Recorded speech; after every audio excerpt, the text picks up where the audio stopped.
ఇప్పుడు బ్రతికి ఉన్నాము, ఈ బ్రతికినంత వరకే మన బ్రతుకు. ఆ తర్వాత మనం చస్తే ఎటో పోతాము. దీనికి మనకు సంబంధం లేదు, ఈ శరీరానికి మనకు సంబంధం లేదు, ఈ ఆత్మకు మనకు సంబంధము లేదు. బ్రతికినంత కాలం బ్రతుకు, సచ్చే సావొచ్చినప్పుడు చావు.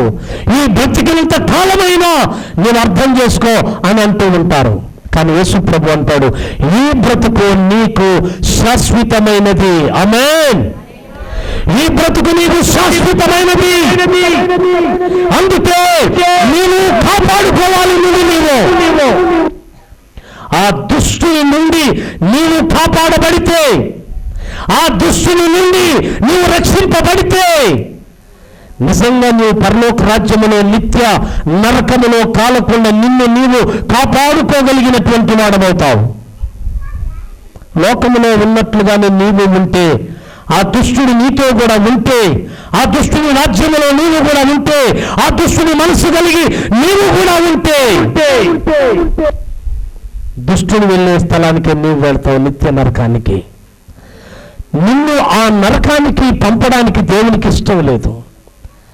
నీవు ఆ నరకానికి వెళ్తే దేవుడు దుఃఖపడతాడు. ముందు లాజరు చనిపోయినప్పుడు యేసు ప్రభు వారు బైబిల్లో రాయబడి ఉన్నది, కన్నీరు విడిచెను అని రాయబడి ఉన్నది. లాజరు చావుకు యేసయ్య కన్నీళ్లకు సంబంధం ఏంటి? ఒక్క పాపి నశించుడా నాకు ఇష్టం లేదు. ప్రస్తుతంలో ఒక పాపి తన పాపములను విడిచి మరణిస్తే అది నాకు సంతోషం.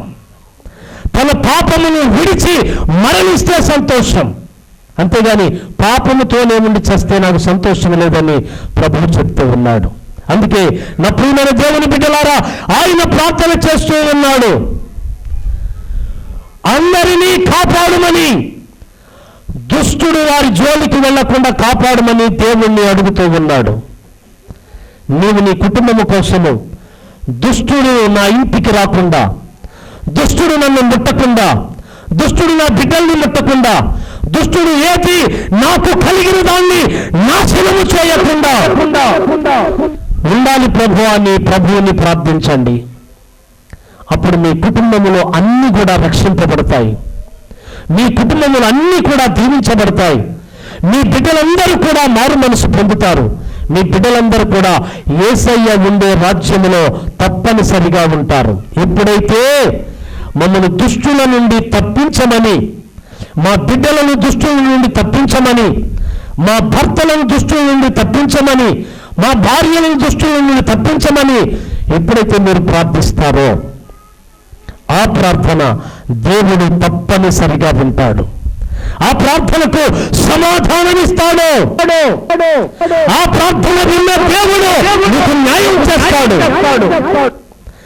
నిన్ను దుష్టుని బారి నుండి, నీవు దుష్టుని ఒడిలోనికి వెళ్లకుండా ఆయన కౌగిలిలోకి నిన్ను తీసుకుంటాడు. ఆయన నిన్ను కాపాడుతాడు. ఆయన ప్రార్థన విన్నారా? ఎంత మంచి ప్రార్థన, ఎంత ఆశీర్వాదకరమైన ప్రార్థన, ఎంత ప్రేమ కలిగిన ప్రార్థన. నా ప్రియమైన దేవుని బిడ్డలారా, వారిని లోకములో నుండి నాశనము చేయుటకు కాదు, వారిని తీసుకొని పొమ్మని కాదు, వారిని చంపేయమని కాదు, వారిని కాపాడమని నేను ప్రార్థన చేస్తున్నాను తండ్రి. నా ప్రియమైన దేవుని బిడ్డలారా, నిత్యము ప్రార్థన చేసేటప్పుడు సంఘాన్ని ఎంతగానో, సంఘము చుట్టూ పరిశుద్ధాత్మ కంచెను ఉంచమని నిత్య ప్రార్థనలో మిమ్మల్ని జ్ఞాపకం చేసుకుంటూ ఉంటాను. ఎందుకంటే దుష్టుడు వచ్చి మిమ్మల్ని దోచుకొని పోతాడేమోనని, మీ మనసుల్ని పాడు చేస్తాడేమోనని, మీ మనసులు పాడైపోతాయేమోనని, దుష్టుని మార్గంలో నడుస్తారేమోనని మీ చుట్టూ ఎప్పుడు పరిశుద్ధాత్మ కంచె ఉంచమని నేను ప్రార్థన చేస్తూ ఉంటాను. దేవుడు తన పరిశుద్ధమైన మాటలు దీవించి ఆశీర్వదించును గాక. ఆమేన్.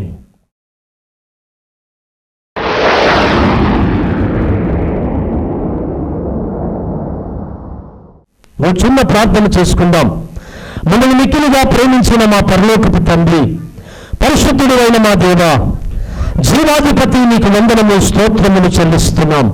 మీరు దీవించి ఆశీర్వదించి నీ మహిమ కొరకు వాడుకొని సంపూర్ణమైన స్వస్థత, ఆరోగ్యాన్ని దయచేసి మహిమను పొందమని ఈ మధ్యాహ్న కాలపు దీవెనలతో నింపి ఈ వాక్య సందేశమును వింటున్న బిడ్డలందరినీ నీ మహిమ కొరకు వాడుకొని వారి కుటుంబములను దుష్టుడు ముట్టకుండా, వారి బిడ్డలను దుష్టుడు ముట్టకుండా, వారి కుటుంబములలో దుష్టత్వము జరగకుండా మీరు కాపాడి రక్షించి కృపను చూపమని నజరేయుడైన యేసు నామమున వేడుకొని ప్రార్థిస్తున్నాము తండ్రి. ఆమేన్. మన తండ్రి అయిన దేవుని ప్రేమ, ప్రభు అయిన యేసు క్రీస్తు కృప, పరిశుద్ధాత్మ దేవుని సహవాసము సదాకాలము నిలుచున్న పిల్లలందరికీ వారి కుటుంబములకు ఏ దుష్టుడు ముట్టకుండా సహాయం చేసి ఆశీర్వదించును గాక. Amen. Amen. Praise the lord. Hallelujah. God bless you.